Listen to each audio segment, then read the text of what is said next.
20,000 টাকা দাও তো, তুমি শপিং করতে যাও বন্ধুরা মিলে। 20,000 টাকা? 20,000 টাকা তুমি কি শপিং করবে? তুমি মনে হচ্ছে 1,00,000 টাকা নিয়ে তোমাকে 1,00,000 টাকা দিয়ে অনেক শপিং করতে পারো। Mom, I love you so much. তুমি আমাকে এত ভালোবাসো, তুমি জানতাম।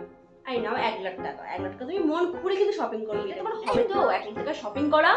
না হলে তুমি যখন কেক কাটা নিলে তুমি মন খুলে শপিং করতে পারবে। চলো আমার কেক কাটা তুমি নিয়ে যাও, ঠিক আছে?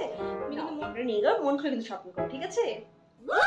My mom, world best mom. Thank you mom, তুমি আমাকে এত ভালোবাসো আমি জানতাম না। বাই মম, তাহলে আমি যাচ্ছি। আমার পুজোর শপিং। মা, পুজো শপিং করবো, আমাকে 2,000 টাকা দাও তো দেখি। কি বললি তুই? 2,000 টাকা শপিং? 2,000 টাকা চোখে দেখেছিস? 2,000 টাকা চোখে দেখেছিস? কিচ্ছু তোকে 2,000 শপিং করতে হবে না, আমার সঙ্গে যাবি, আমি তোকে 1,000 টাকা 5টা জামা দেবো, ঠিক আছে? আমার সঙ্গে যাবি। 2,000 টাকা শপিং করবে? রাফি সাহেব এসে গেছে।